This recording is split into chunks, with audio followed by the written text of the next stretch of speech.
Apalagi yang paling dekat, misalnya saja yang sungguh-sungguh di luar jangkauan kemampuan kita, soal rezeki, soal jodoh, soal maut. Kitakah yang mengatur? Kitakah yang menentukan? Subhanallah. Manusia sungguh tidak berdaya menghadapi 3 hal paling pokok ini. Rezeki, kita cuma bekerja. Kitakah yang menentukan? Tidak.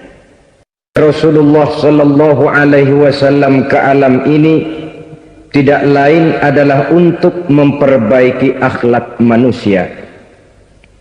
14 abad yang lalu, dari sebuah kota kecil yang tidak ada dalam peta, lahir satu proyek raksasa, proyek memperbaiki akhlak manusia.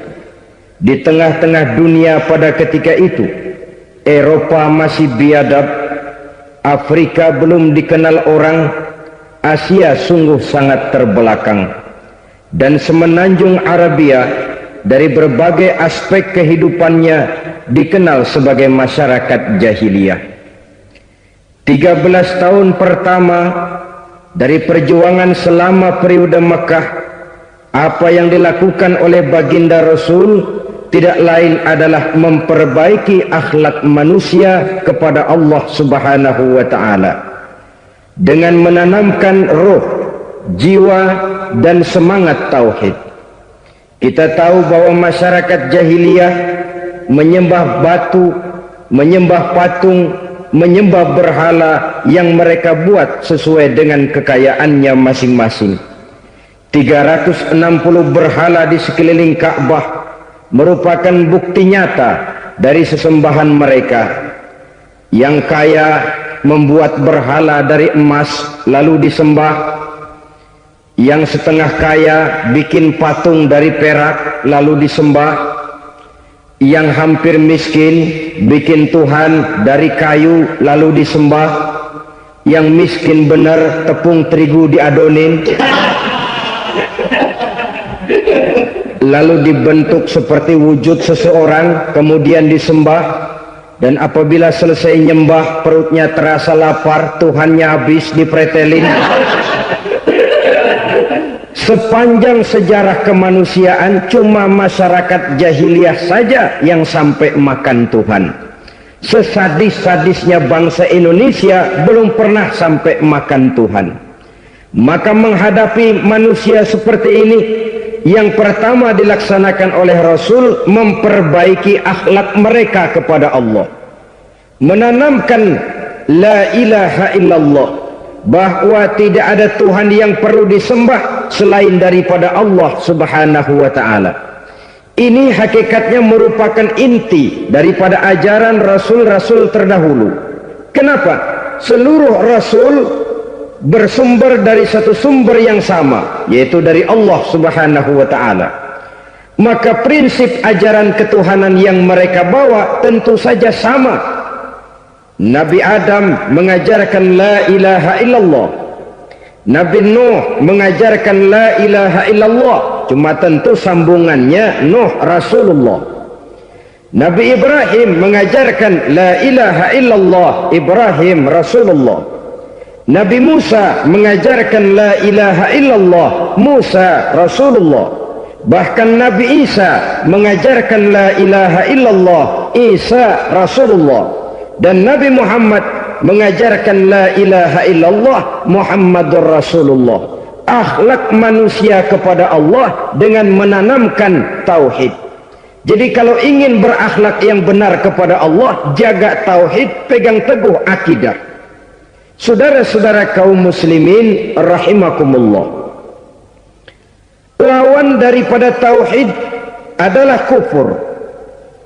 Kufur bisa dua, bisa kufur iman, bisa kufur nikmat.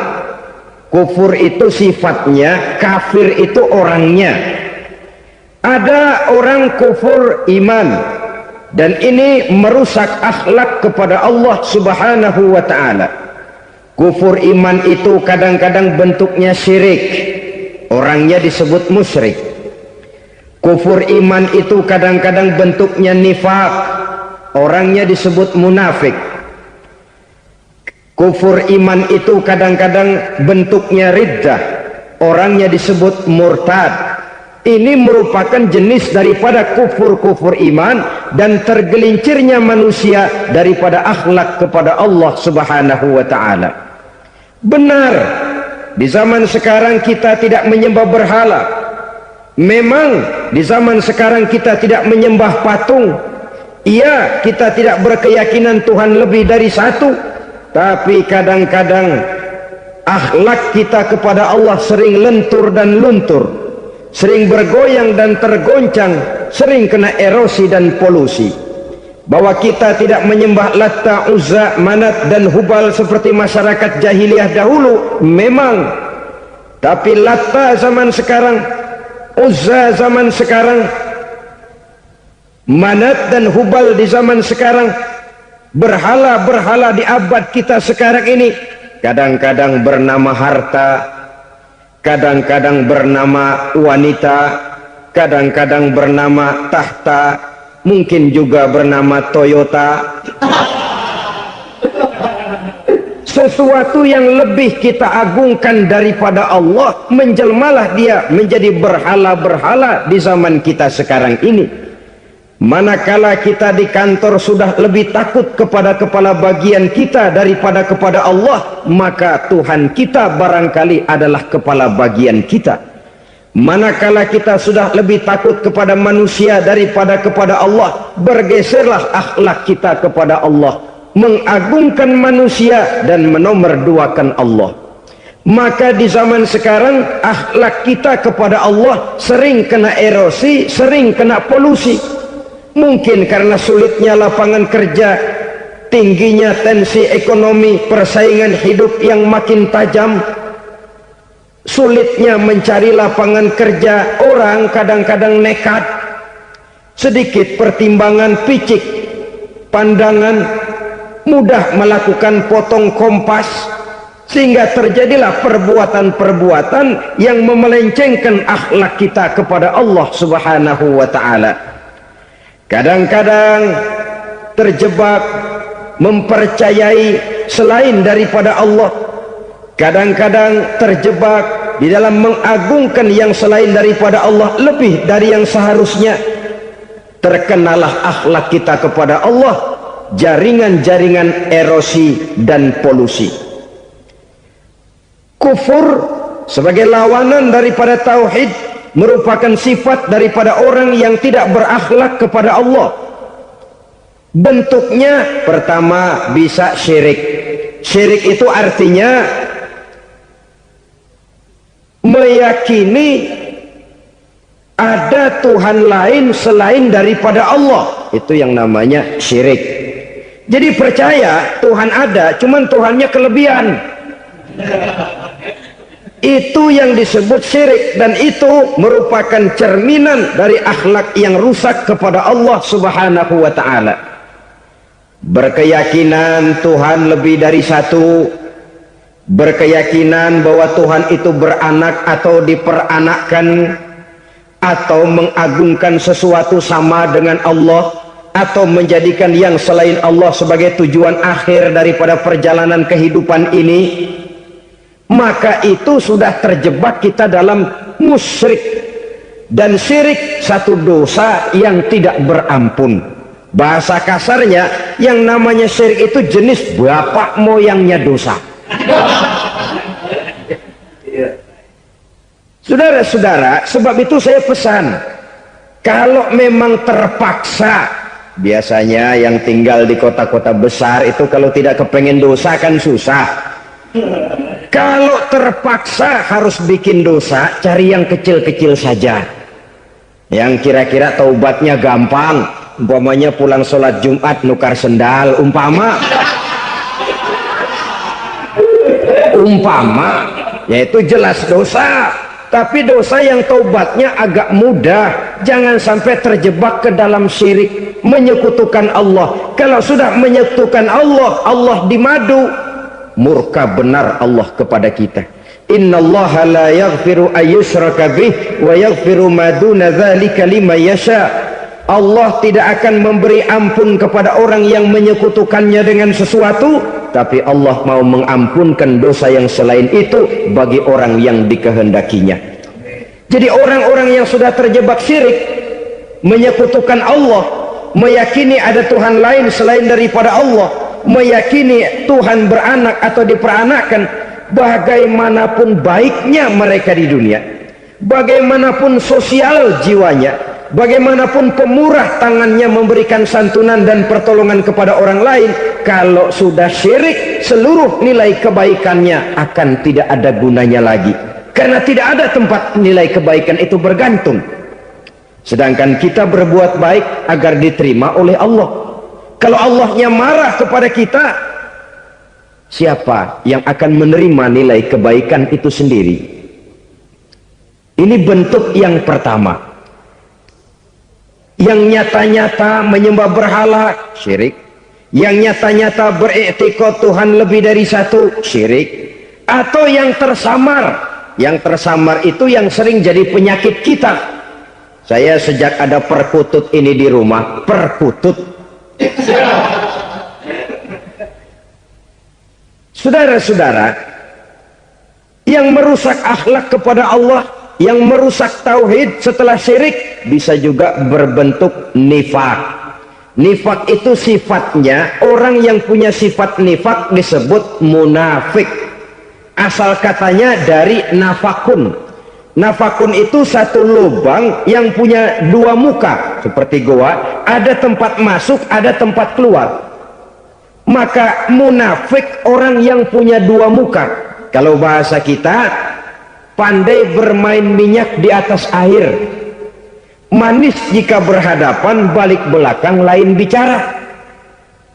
Sehingga apa yang dinamakan nifak, kata Imam Ali Al-Jurjani dalam kitab ta'rifatnya, izharul imanu bil lisan wa kitmanul kufri bil qalbi.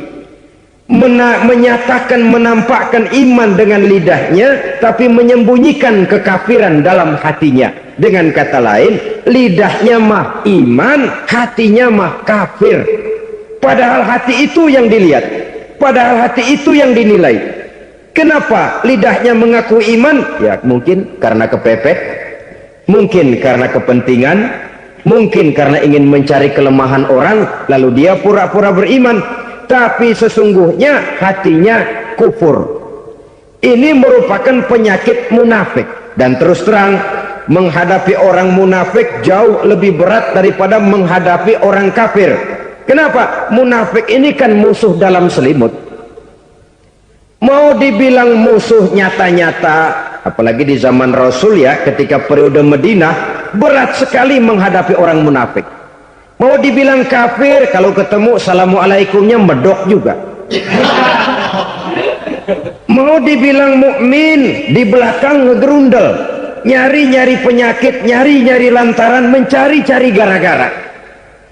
Kalau kafir jelas kafirnya, kalau musyrik jelas musyriknya. Tapi munafik, di depan kita dia mengaku beriman, di belakang kita dia caci maki kita.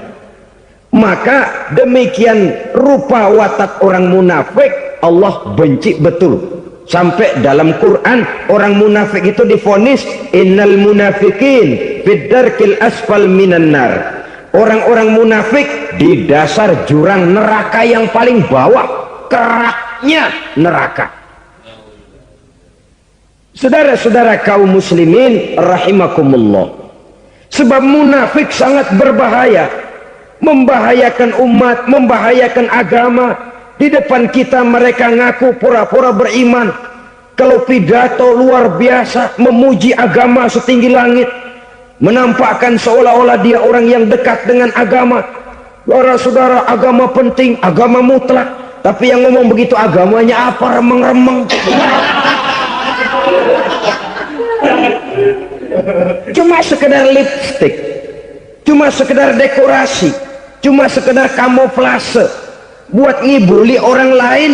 Dia mengaku beragama, mengatakan agama mutlak, menganggap agama penting, seolah-olah memperhatikan benar tentang tatanan kehidupan beragama, tapi sebenarnya di hatinya tidak lebih berkecamuk penyakit-penyakit kufur.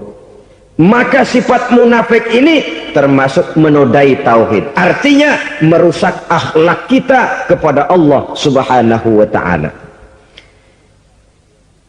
Sifat yang ketiga yang juga merusak akhlak kita kepada Allah dinamakan riddah. Riddah itu sifatnya, orang yang punya sifat riddah disebut murtad. Murtad keluar dari Islam. Keluar dari Islam tentu tadinya di dalam Islam. Oleh satu perbuatan dia bisa menjadi murtad. Misalnya tadinya dia iman benar kepada Allah, tapi melarat. Kadang-kadang sehari masak, 3 hari libur. Akhirnya oleh kesulitan ekonomi dia tidak kuat. Ada yang menawarkan kebaikan, dibawain supermi, dibawain obat-obatan, diberikan beras.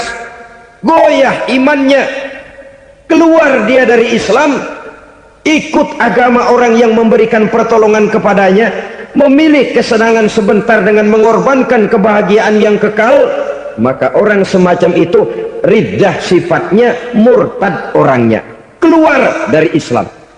Dan yang menyebabkan kita murtad bukan cuma orang nyata-nyata memproklamirkan diri keluar dari Islam tapi lalu mengikuti agama orang lain, bukan cuma itu.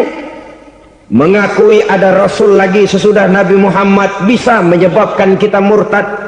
Mengingkari nikmat Allah bisa menyebabkan kita murtad. Meyakini semua agama benar bisa menyebabkan orang menjadi murtad. Meragukan kesempurnaan dan kelengkapan Al-Quran bisa menyebabkan orang jadi murtad. Mengingkari sunnah bisa menyebabkan orang menjadi murtad. Banyak hal-hal yang bisa mendatangkan penyakit riddah dan membuat pelakunya menjadi murtad, dan ini menodai akhlak kita kepada Allah Subhanahu wa ta'ala. Itu tadi kufur iman, saudara-saudara, nyata-nyata mengingkari Allah, baik dalam bentuk syirik, nifak ataupun riddah. Kufur yang kedua dinamakan kufur nikmat. Apa itu kufur nikmat? Sitru ni'matil mun'im aw ya'malu fi mukhalafatil mun'im. Menutup-nutup nikmat Allah atau melakukan perbuatan yang menentang, bertentangan dengan kehendak yang memberikan nikmat. Jadi kufur nikmat pertama, nutup-nutupin Tuhan. Tuhan jalingin. Duit lu banyak amat, dari mana? Gua kerja. Lalu kerjanya nomor 1. Orang yang berakhlak kepada Allah, dia akan menjawab, kamu uangnya kok banyak, dari mana? Rezeki dari Allah. Caranya saya kerja. Kerja itu cara, rezeki itu dari Allah datangnya. Bukankah di zaman sekarang kita sering terpleset? Ini merupakan cerminan dari rapuhnya akhlak kita kepada Allah Subhanahu wa ta'ala. Karena usaha saya memang, karena saya peras keringat banting tulang, tentu. Tapi sadarkah kita bahwa sepanjang yang bisa kita lakukan cuma berusaha, peras keringat banting tulang, pergi pagi pulang sore? Tapi bisakah kita memastikan hasil usaha kita? Apalagi yang paling dekat, misalnya saja yang sungguh-sungguh di luar jangkauan kemampuan kita, soal rezeki, soal jodoh, soal maut, kitakah yang mengatur? Kitakah yang menentukan? Subhanallah, manusia sungguh tidak berdaya menghadapi 3 hal paling pokok ini. Rezeki, kita cuma bekerja. Kitakah yang menentukan? Tidak. Kita berusaha saja rezeki belum pasti dapat, apalagi kalau kita tidak berusaha. Jangan terjebak dalam fatalisme, belum perang udah nyerah. Emang dasar rezeki datangnya dari Tuhan, nggak usah kerja, dan ntar juga kalau dia datang. Dari mana datangnya? Kerja saja belum tentu dapat rezeki, apalagi kalau tidak kerja. Yang jelas usaha perlu kepastian, itu urusan Allah. Ini akhlak kepada Allah Subhanahu wa ta'ala. Jodoh juga begitu, kita berusaha, kita berupaya, Allah menghendaki lain jadinya. Maut juga begitu. Siapa sih yang pengen ngadepi maut? Siapa sih yang pengen mati? Siapa sih yang pengen ketemu malaikat Israel? Tidak seorang pun kalau ditanya, kecuali mereka yang putus asa ya. Kalau otaknya masih normal, mau mati mesti belakangan dulu udah dikit. Tapi yang satu itu saudara, kalau dia sudah datang, tenaga mana yang bisa menolak? Kalau dia sudah berkunjung, kekuatan mana yang bisa menghindar? Kalau dia sudah ingin bertemu, kemana kita bisa melarikan diri? Manusia sepanjang yang dia lakukan hanya berusaha, tapi kepastian, ketentuan dari Allah Subhanahu wa ta'ala. Orang yang kufur nikmat, nutupin Allah. Dia merasa rezekinya adalah mutlak peras keringatnya, seolah-olah Allah nggak punya peranan apa-apa di situ. Oh, ini kan saya bisa rumah begini karena saya kerja keras. Oh, ini mobil saya begini saya kerja keras. Peras keringat, banting tulang, keras.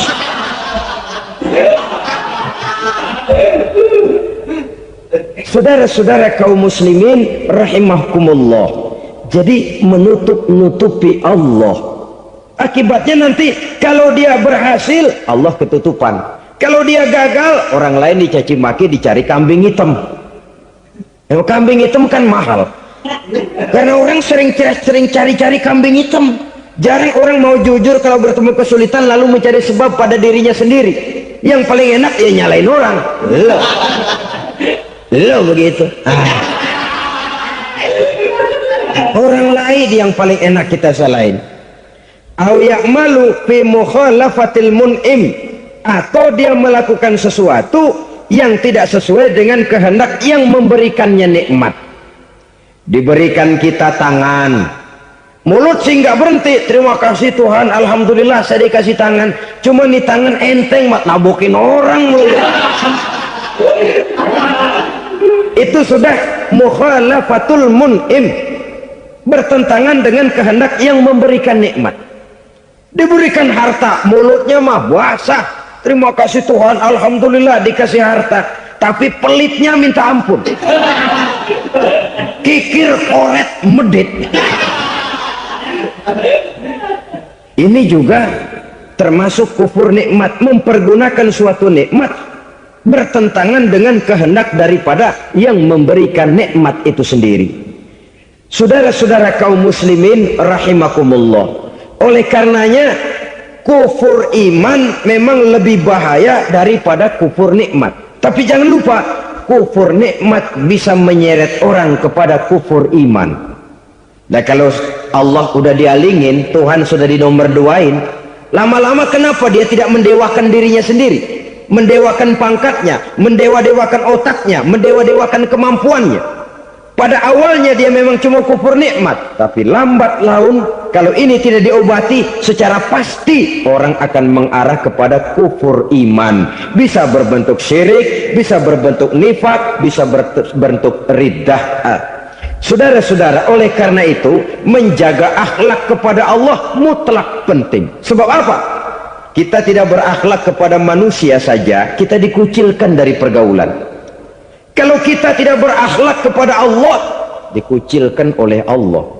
Hadis qudsi menyatakan, man lam yashkur ala na'mai wa lam yasbir ala balai falyakhruj min tahtis samai falyatlub rabban siwaya. Kata Allah, siapa orang yang tidak mau bersyukur terhadap nikmat yang aku berikan kepadanya dan tidak mau sabar terhadap ujian yang aku berikan kepadanya, falyakhruj min tahtis samai, persilahkan saja keluar dari kolong langitku, waliyatlub rabban siwaya, tolong cari Tuhan lain selain daripada aku. Murka Allah, diusir, cuman gak kedengeran aja. Siapa yang tidak mau syukur terhadap nikmatku, siapa yang tidak mau sabar terhadap ujian yang aku berikan kepadanya, persilahkan keluar dari kolong langitku ini, cari Tuhan lain selain aku. Dan langit Tuhan yang punya, Tuhan kita lawan, diusir dari kolong langit, mau pindah ke kolong mana?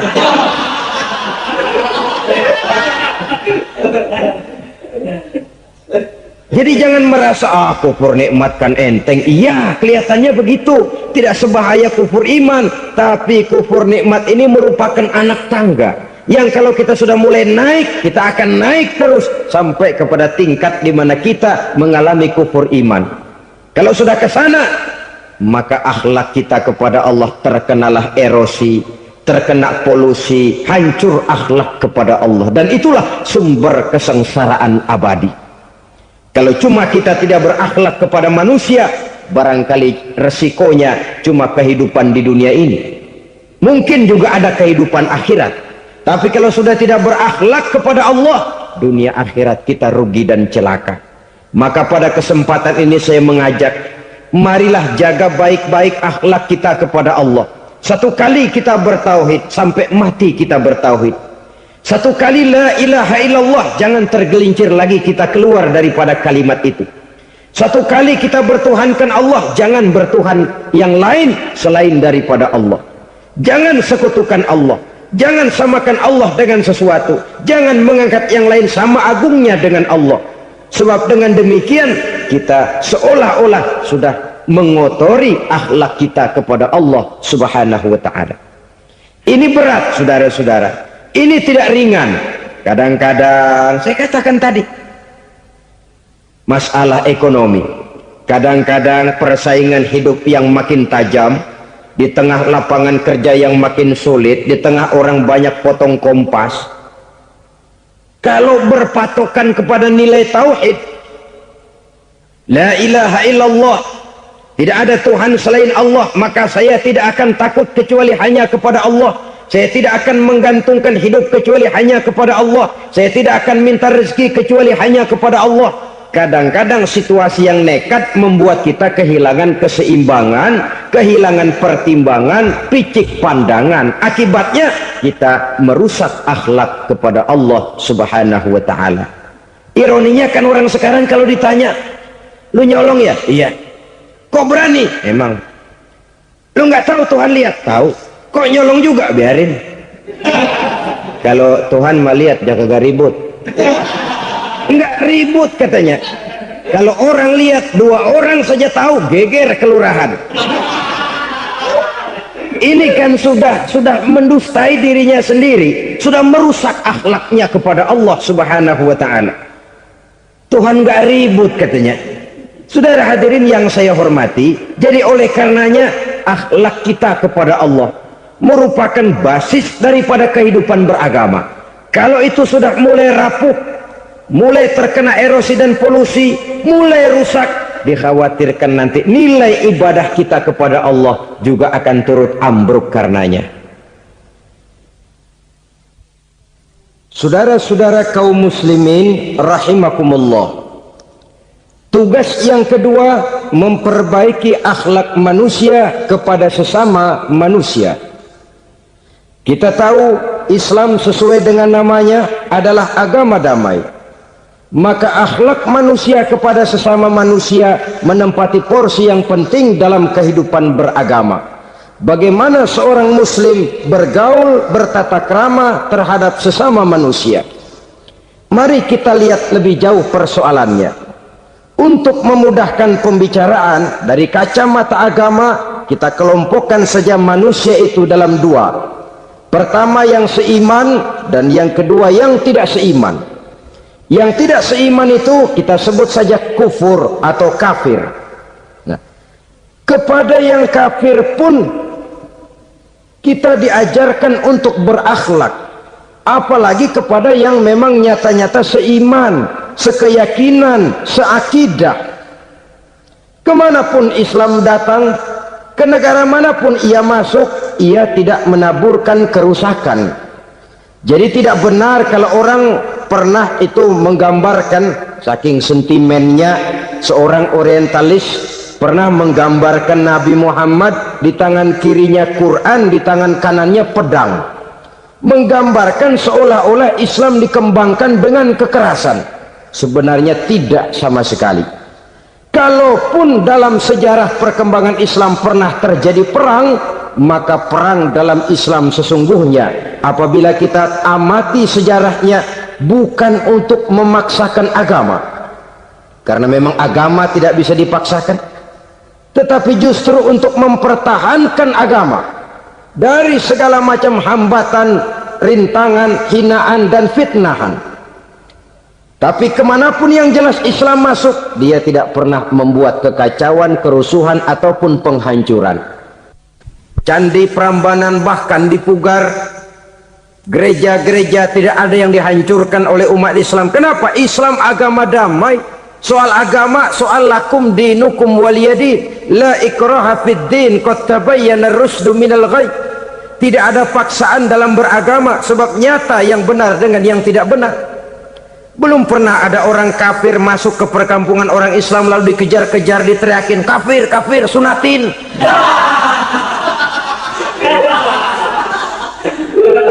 Belum pernah. Kenapa? Islam menghormati orang lain agama. Nah, yang kafir ini macam-macam, saudara. Ada kafir harbi. Nah, ini kafir kerok. Ini kafir yang nyata-nyata memproklamirkan permusuhan kepada umat Islam, nyata-nyata mengganggu ketenangan umat Islam. Kafir yang seperti ini yang boleh diperangi. Misalnya kita mau sembahyang Jumat dijagain, nggak boleh sembahyang Jumat, getok palanya. Kafir harbi artinya tantangan perang datang dari mereka, bukan kita yang mulai, mereka yang buka front. Prinsipnya umat Islam tidak boleh mencari-cari musuh, tapi pun tidak boleh lari kalau ketemu musuh. Musuh jangan dicari, ketemu jangan lari. Karena itu kesan seolah-olah umat Islam ini teroris, umat Islam ini destroyer, umat Islam ini sering menimbulkan keonaran, kerusakan. Sungguh satu fitnahan yang sangat keji. Umat Islam adalah umat yang cinta damai. Islam di masa perkembangannya masuki Eropa melalui Selat Gibraltar, Jabal Tariq, memasuki Spanyol. Islam tidak pernah meruntuhkan gereja, Islam tidak pernah membunuh orang-orang Nasrani. Bahkan Islam mewariskan peradaban dan kebudayaan yang begitu tinggi nilainya di bidang ilmu pengetahuan, sampai ketika itu Barat banyak mengkaji ilmu pengetahuan dari dunia Islam. Buku-buku berbahasa Arab diterjemahkan ke bahasa Yunani, dipelajari oleh para cendekiawan di negeri Barat sana. Mereka mengambil manfaat yang banyak dari masuknya Islam ke Eropa. Sementara gereja tetap berdiri dengan megahnya, kuil-kuil tempat peribadatan tidak satupun yang diusik-usik. Kenapa? Islam agama yang cinta damai. Asal dia tidak diganggu, asal kehormatannya tidak dihinakan. Jadi kafir harbi, kafir yang nyata-nyata nantang perang, ngajak berkelahi. Itu kafir yang nyari penyakit. Kafir harbi ini boleh diperangi dengan catatan mereka yang memang mulai. Yang kedua kafir zimmi. Kafir zimmi, kafir yang hidup di tengah mayoritas muslim, tapi mereka mau hidup dengan aman, damai, tenang. Mereka wajib dilindungi. Bahkan Nabi pernah memberikan satu jaminan, man aza zimmiyan faqad azani. Siapa yang mengganggu orang kafir zimmi sama saja dengan mengganggu saya. Kehormatannya dijaga, harta bendanya dilindungi, anak istrinya pun dilindungi. Dan ini jadi kenyataan. Saudara bisa lihat di negara-negara yang mayoritas penduduknya beragama Islam, orang-orang kafir di luar Islam hidup dengan tenang, aman, damai. Di Saudi Arabia, di luar tanah haram, di luar Mekah dan Madinah, banyak orang-orang kafir mencari nafkah. Mereka tenang, aman, dilindungi undang-undang. Begitu di Mesir, begitu di negara Indonesia yang berdasarkan Pancasila ini. Kehidupan beragama menimbulkan gairah, rukun, tenang, aman, damai, sepanjang tidak saling ganggu, tidak saling usik, menghargai orang yang sudah beragama, tidak menjadikan penganut suatu agama sebagai sasaran dari dakwah agama lainnya. Saudara-saudara kaum muslimin rahimakumullah. Jadi memang oleh Al-Quran kita dianjurkan asidda alal kuffar ruhama bainahum. tegas kepada orang kafir, kasih sayang kepada sesama muslim. Tapi tegas bukanlah berarti marah-marahan, bukan berarti musuh-musuhan, bukan ngajaki perang. Tegas dalam arti punya garis tentang kehidupan beragama, lakum dinukum waliyadin. Soal kehidupan sosial, mari kerjasama. Bangun jalan, ayo rame-rame. Siskamling, mari bebarengan. Bikin puskesmas, mari sama-sama. Tapi kalau sudah soal agama, itu tidak perlu ada toleransi agama. Yang perlu toleransi antar umat beragama. Kalau umatnya mau kerjasama silakan, tapi tidak menyangkut soal ibadah. Jangan kerjasama di bidang ibadah. Itu kerjasama yang salah pasang, saudara-saudara. Sehingga dengan demikian, toleransi adalah menyangkut kehidupan antar umat beragama. Sedangkan agama sendiri punya kapling yang nyata. Sehingga dengan demikian tegas kepada orang kafir dalam arti kita punya satu kepribadian, tidak ngambang. Enggak, lalu kalau ditanya orang, sebenarnya agama lu apa sih? Ah, gua mah gimana musimnya aja. Agama pakai musim kayak rambutan. Akhirnya ya begitu, musim-musiman. Ke masjid kelihatan, ke gereja hayo, ke candi nongol, ke apa? Bingung malaikat bagaimana nyatetnya nih bocah ini. Di mana aja ada. Kita punya satu kepribadian. Saya muslim dan garis saya ini, lakum dinukum waliyadin. Bagi Tuhan persilakan agama Tuhan, bagi kami agama kami. Kami hormati Tuhan, Tuhan hormat kepada kami. Tapi soal agama, kaplingnya jelas. Kerjasama, mari urusan muamalah, bidang sosial. Yuk kita siskamling sama-sama dengan orang lain agama. Mari jaga kerukunan, kesatuan, persatuan, kekompakan. Perbaiki jalan yang rusak, mari sama-sama. Mendandani jembatan yang runtuh, mari sama-sama. Tapi sembahyang, kaplingnya lain-lain. Sebab Nabi juga dulu pernah ditawarkan begitu loh sama kafir jahiliyah dulu, Quraisy itu. Sudah Muhammad, sekarang begini saja, kita join aja daripada marah-marahan. Hari ini saya oke, menyembah Tuhanmu Allah. Besok gantian kamu menyembah Tuhan kita, Latta, Uzza, Manat dan Hubal. Turun, qul ya ayyuhal kafirun la a'budu ma ta'budun. Soal ibadah kaplingnya jelas, tidak boleh dicampur adukkan. Sebab kalau tidak, kita akan mulai kehilangan identitas diri. Dan disitulah krisis kehidupan keyakinan beragama dimulai. Dari krisis identitas. Hujan gede kan mulainya gerimis dulu. Di mana-mana ya gerimis dulu. Gerimis makin lama makin gede. Kita akan mulai dengan kehilangan identitas diri. Dari sana nanti kita malu mengakui keislaman kita. Kalau orang Islam malu mengakui keislamannya, ini kan ironi, menyedihkan. Ngakui Islamnya saja malu, menonjolkan keislamannya malu, tidak ada rasa bangga beragama. Padahal ini modal dasar. Hanyalah dengan rasa bangga beragama kita lalu konsekuen. Bukan bangga yang tidak konsekuen. Wah, pokoknya kan gua kan Islam, agama yang paling benar. Tapi hidupnya sendiri jauh dari tuntunan Islam. Itu bangga yang tidak beralasan, bangga yang tidak perlu dibanggakan sebenarnya. Kebanggaan yang membuat kita konsekuen dan dekat dengan kehidupan beragama. Jadi dengan demikian saudara-saudara, kepada non muslim kita juga harus berakhlak. Bukankah ini sudah dicontohkan oleh Rasul? Bagaimana beliau disambiti orang di Taif, yang menyambiti malah didoakan. Bagaimana Suraqah mau membunuh beliau, malah Suraqah didoakan. Bagaimana Abu Jahal dan Abu Lahab saking mangkalnya. Ini Abu Jahal pernah gali lubang di kamarnya sendiri, di depan tempat tidurnya. Setelah dia gali lubang, ditutupin pakai keraras korma. Lalu dia tarik selimut, belagak meriang.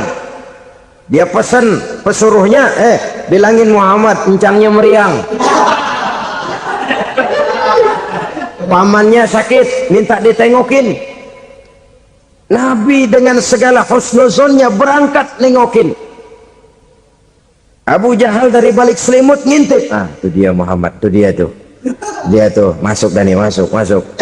Mulai dia jalan, seneng Abu Jahal. Terus begitu ke pelosok masuk ke lubang, gue pendem terus dah. Memang niatnya mau mencelakakan Nabi. Sudah tinggal beberapa langkah lagi Nabi akan berjalan ke arah lubang itu. Malaikat Jibril ngasih tahu, Muhammad, Abu Jahal pamanmu cuma pura-pura sakit.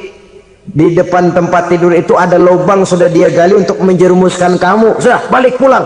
Balik badan Nabi. Sudah hampir mau melangkah, kakinya malah muter pulang. Abu Jahal yang lihat Nabi sudah hampir jatuh nggak jadi, balik pulang. Lupa kalau lagi sakit. Udah Muhammad buruan sini. Nabi ke pintu, dia kejar. Dia lupa sama lubang yang dia gali. Begitu dia kejar, dia yang ke pelosok masuk ke dalamnya. Sejak saat itu ada pepatah, man hafara hufratan waqa'a fiha. Siapa yang suka nggali lubang, dia sendiri bakal terpelosok ke dalamnya. Jatuh dia ke lubang yang dia gali. Padahal ya paling banter 2 atau 3 meter paling dalam.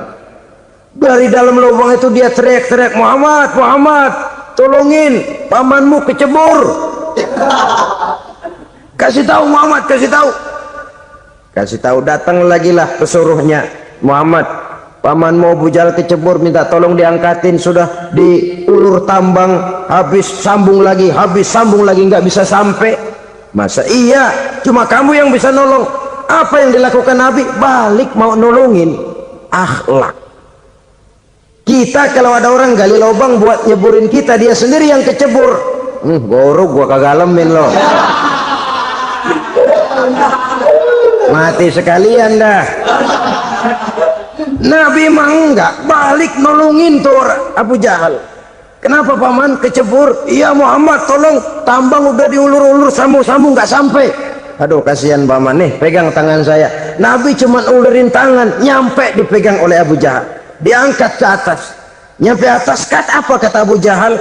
Tambang bergulung-gulung nggak nyampe, kamu cuma pakai tangan doang kok bisa Muhammad, hebat banget sihirmu.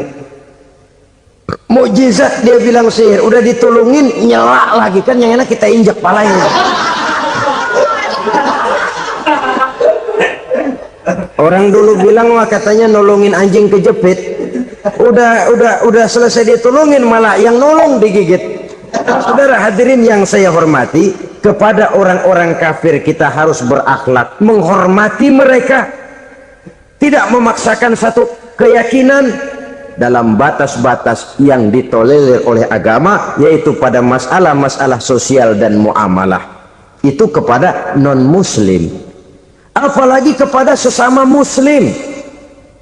Baik akhlak kepada orang tua, akhlak kepada guru, akhlak kepada jiran atau tetangga, itu semua termasuk dalam akhlak kepada sesama manusia. Akhlak kita kepada orang tua, kadang-kadang kita orang timur ini ketularan orang barat. Engkongnya dianggap CS, salaman main kedet aja halokong, engkongnya bahalo di bengong. Saudara-saudara kaum muslimin rahimakumullah, akhlak yang tua kepada yang muda, akhlak yang muda kepada yang tua, kepada jiran dan tetangga, kepada sanak famili dan handai tolan, pendeknya kepada sesama muslim. Tetangga ada haknya, ada hak tetangga yang kalau kita berakhlak itu harus dipenuhi. Contoh kecil, kalau saya beli radio itu saya dong boleh berpikir, ini radio saya beli pakai uang saya setel di rumah saya, sekeras-kerasnya ada apa sama orang lain? Radio gua yang beli, gua pakai duit gua, gue setel di rumah gue, ada urusan apa sama orang lain? Itu kalau menurut saya. Tapi tetangga sebelah saya kan bisa juga ngomong begitu. Mata gue yang ngantuk, gue tidur di rumah gue, kenapa suara radio lu masuk kemari? Ketika itulah lalu kebebasan saya nyetel radio dibatasi oleh kebebasan tetangga saya yang mau tidur. Ini sudah akhlak namanya. Umpamanya lagi ada Nabi ajarkan, iza tobakhta maraqatan fa'akthir ma'aha wa ta'ahad jiranaka. Kalau kamu masak sayur, banyakin kuahnya, bagiin tetangga kamu. Bukan bagiannya itu yang jadi soal, tapi akhlak kepada tetangga. Udah tahu tetangganya kelaparan, diseksa, goreng ikan asin, se-RW baunya ngayap, kembang kempis orang nungguin. Saudara hadirin ma'asyiral muslimin rahimakumullah. Jadi dengan demikian, kalau sudah kembali kepada orang-orang yang nilai imannya sama dengan kita, apapun organisasinya, apapun baju yang mereka pakai, kaos yang mereka pakai, jaket yang mereka pakai, kalau sudah seakidah, seiman, jaga akhlak kita. Pendapat boleh berbeda, kaos boleh tidak sama, jaket boleh beraneka warna, bendera boleh beragam-ragam, tapi ukhuwah Islamiyah ini utamakan. Adalah lebih baik mencari persamaan dalam kehidupan dan bukan memperbesar perbedaan. Hanyalah dengan mengembangkan nilai-nilai akhlak semacam ini, toleransi tidak hanya diperlukan kepada yang non-muslim, kepada sesama muslim pun toleransi. Artinya apa? Jangan memponis amalan orang lain. Yang usolli, yang tidak usolli, berjalanlah menurut keyakinannya masing-masing. Jangan lalu memponis, itu namanya nggak toleransi. Kamu nggak pakai usolli ya? Enggak. Brengsek. Kamu pakai usolli ya? Iya. Bid'ah. Nah, dua-duanya kagak yang benar. Kalau yang sembahyang kagak benar, bagaimana yang kagak sembahyang? Apa itu yang benar? Toleransi, setuju dengan perbedaan pendapat, jangan memponis amalan orang lain, karena kita hanya beramal, hak menerima adalah Allah subhanahu wa ta'ala. Jangan sebentar-bentar mencap bidah dolalah, benar, neraka. Kayaknya neraka kapling orang tuanya kali. Gampang bener masukin orang ke neraka. Kita kadang-kadang bisa toleransi dengan orang luar, tapi kepada sesama muslim toleransi tidak sanggup kita adakan. Mengklaim merasa kita yang benar, orang lain salah semua, itu tidak toleransi namanya. Mentang-mentang jadi ustadz, nih satu-satunya ustadz di sini ya, semuanya mesti ngaji kemari. Kalau nggak ngaji kemari Islamnya kurang tapi benar. Toleransi, saudara-saudara kaum muslimin rahimakumullah, lapang dada menghargai orang yang berbeda pendapat, apalagi kalau perbedaan pendapat itu menyangkut hal-hal yang tidak prinsip.